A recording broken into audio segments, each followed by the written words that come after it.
नमस्कार दोस्तों, मैं अर्चना ब्लेसिंग्स टीम गाज़ियाबाद से हूँ और आज मैं आपके सामने पीटर रिशेलू की सोल्स जर्नी का अध्याय 5 लेकर आई हूँ। इस अध्याय में हम यह जानेंगे कि पीटर अपने छोटे भाई के मृत्यु हो जाने के बाद कैसे सदमे में रहते हैं और वो इस सदमे से कैसे बाहर आते हैं। लोगों के सामने सबसे बड़ा भय मृत्यु का भय होता है, लेकिन पीटर एस्ट्रल ट्रैवल करके इस भय से छुटकारा पा लेते हैं।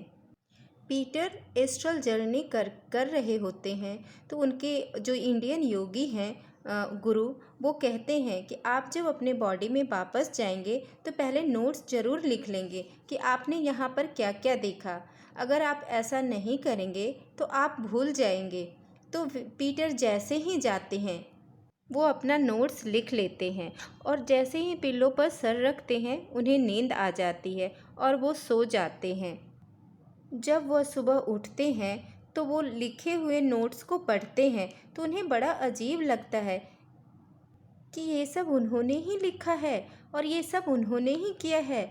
अब इंडियन योगी अपने निर्धारित समय पर 11 बजे आते हैं और पीटर उनको अपना एस्ट्रल वर्ल्ड का नोट्स दिखाते हैं जो उन्होंने लिखा है और उनसे पूछते हैं कि ये ठीक है या मैं कुछ चीज़ें भूल गया हूँ, मुझे कुछ चीज़ें याद नहीं है कि क्या भूल गया हूँ।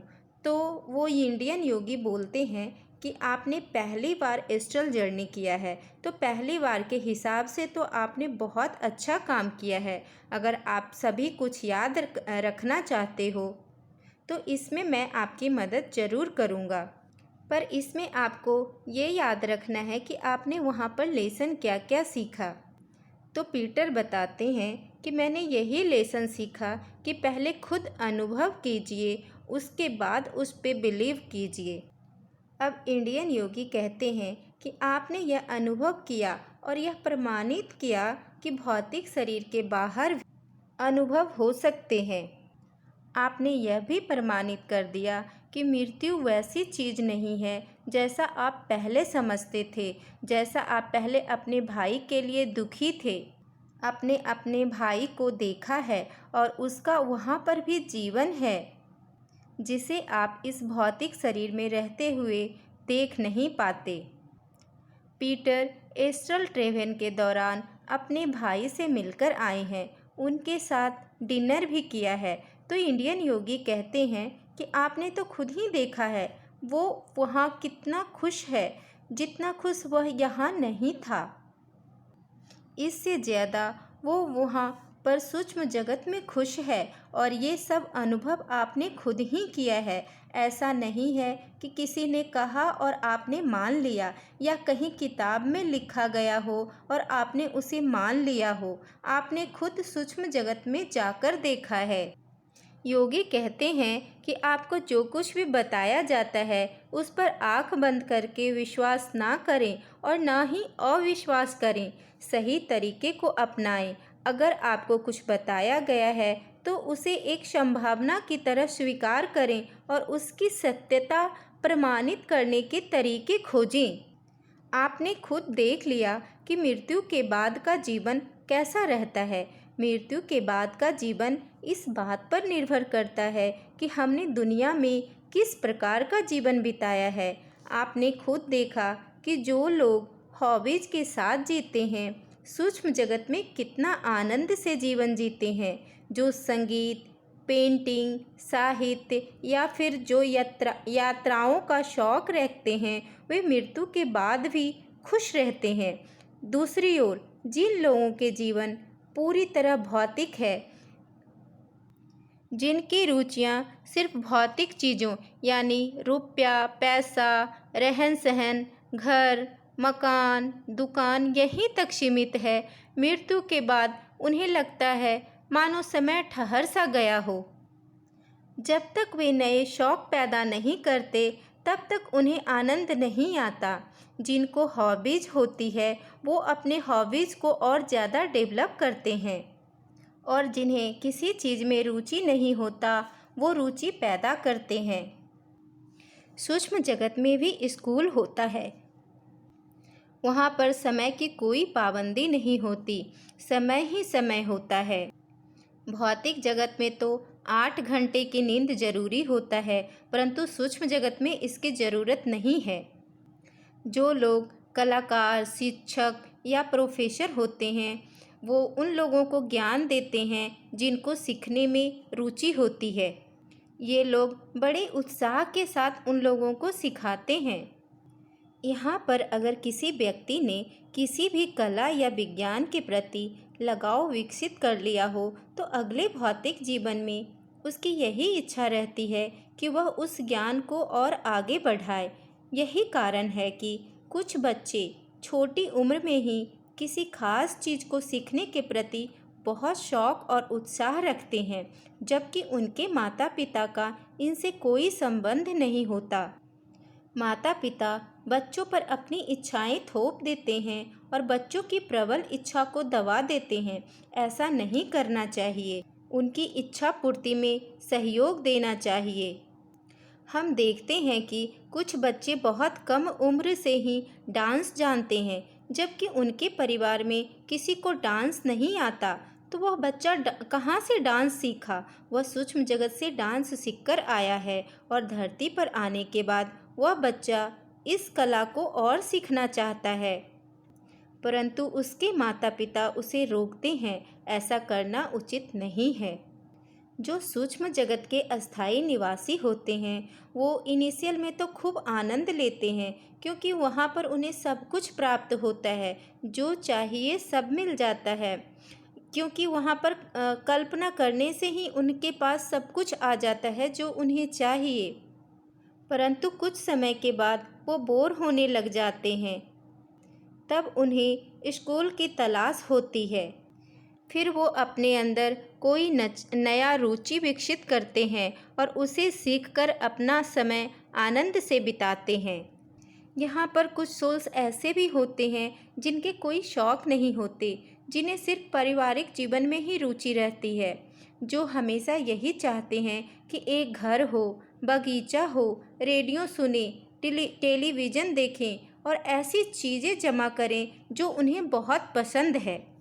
हम इसे ऐसे समझ सकते हैं कि मान लीजिए 2 सोल है जिनको कुछ भी इंटरेस्ट नहीं होता, जो भौतिक जगत में खुश रहते हैं, जो सिर्फ पति, पैसा और परिवार तक ही सीमित है।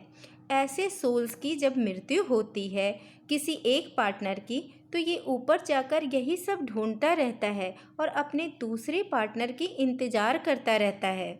ऐसे में जब इन्हें बताया जाएगा कि यहाँ पर ऐसे स्कूल हैं जहाँ पर आप बहुत कुछ सीख सकते हैं, तो यह विचार उन्हें पसंद नहीं आएगा। उन्हें तो सिर्फ अपना जीवन साथी और घर चाहिए। उन्हें पता होता है कि सूक्ष्म जगत में वो जैसा चाहेंगे वैसा हो जाएगा। वह सुंदर जगह ढूंढकर रखते हैं और मृत्यु के बाद जब उनकी पत्नी वहाँ आती है तो दोनों मिलकर अपने सपनों का घर बनाते हैं, उसे सजाते हैं, बिल्कुल वैसे ही जैसा धरती पर करते थे। एक बगीचा भी बना लेते हैं जिसमें हर तरह के फल फूल हैं जो उन्हें पसंद है। वे अपने मित्रों के साथ मस्ती भी करते हैं, अपनी नई नई चीज़ें उन्हें दिखाते हैं और खुशी से रहते हैं। वे पालतू जानवर तक रख लेते हैं। योगी बताते हैं कि स्त्री और पुरुष अलग अलग कारणों से विवाह करते हैं। कभी तो शारीरिक आकर्षण के कारण वे करीब आते हैं, कभी संपत्ति के कारण और कभी अकेलेपन से बचने के लिए। ऐसा बहुत कम होता है कि दोनों का आदर्श जोड़ा हो। 2 ऐसे व्यक्ति जिनका कि बराबर आध्यात्मिक विकास हुआ हो और दोनों के पास इतनी समझ हो कि एक दूसरे की बात बिना कहे ही समझ सकें, ऐसे जोड़े बिरले ही होते हैं। और ऐसा होना भी नहीं चाहिए, क्योंकि एक विकसित पुरुष यानी इवॉल्व व्यक्ति के लिए यही अच्छा है कि वह अपने से कम विकसित साथी के प्रति आकर्षित हो। यदि एक पार्टनर हायर इवोल्यूशन का है और दूसरा बेबी सोल है और ऐसे पार्टनर जब मिलते हैं तो इनिशियल में ये फिजिकल आकर्षण के कारण शादी कर लेते हैं और बाद में धीरे धीरे यह आकर्षण कम होने लगता है और अब उनकी पसंद भी एक दूसरे से मेल नहीं खाती। अब ऐसे स्थिति में दोनों का साथ रह पाना कठिन हो जाता है। अब दोनों की रुचियां और इच्छाएं मेल नहीं खाती।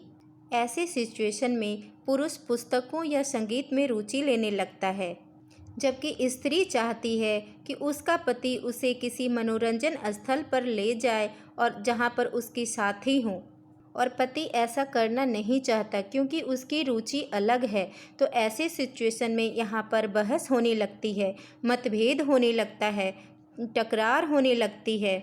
अगर बच्चे ना हो तो शादी टूट जाती है।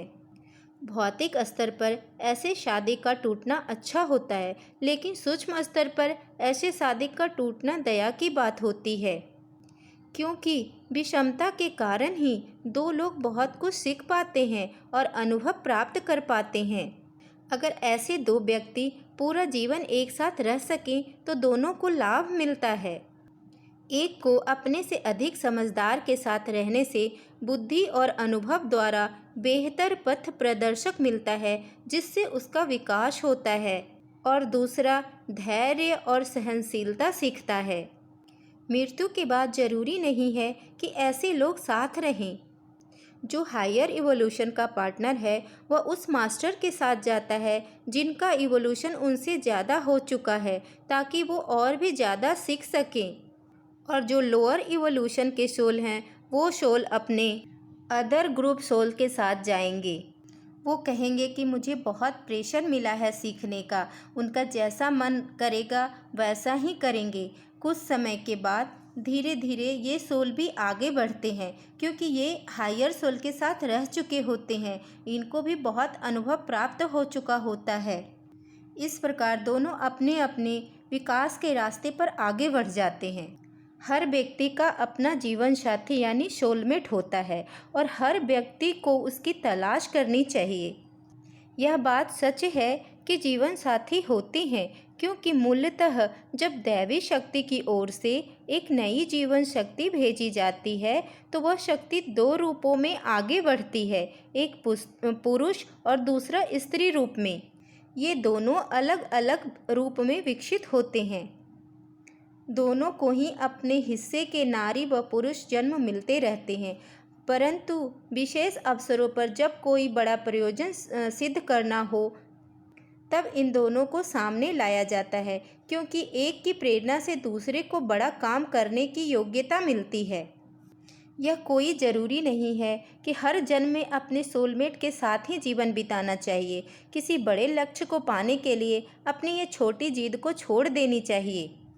इस तरह विकास के मार्ग पर आत्माएं एक दूसरे की सहायता करते हैं। अनेक विषमताओं को सह लेने के बाद ही हम धैर्य रखने जैसी शिक्षा को सीख पाते हैं। एक सुखी व शांत जीवन हमेशा अच्छा नहीं रहता, क्योंकि हम ज़्यादा विकास तभी कर पाते हैं जब हम कष्ट झेलते हैं। विकास के विद्यालय में हर जन्म एक दिन जैसा है। यदि हम अपने जीवन का लक्ष्य पाना चाहते हैं, जिसे पाने के लिए यह जीवन मिला है, तो हमें एक अवसर भी गंवाना नहीं चाहिए। हमें अनेक दुखों से लेसन सीखना चाहिए और अपने विकास के पथ पर आगे बढ़ जाना चाहिए। बस दोस्तों, आज तक के लिए इतना ही।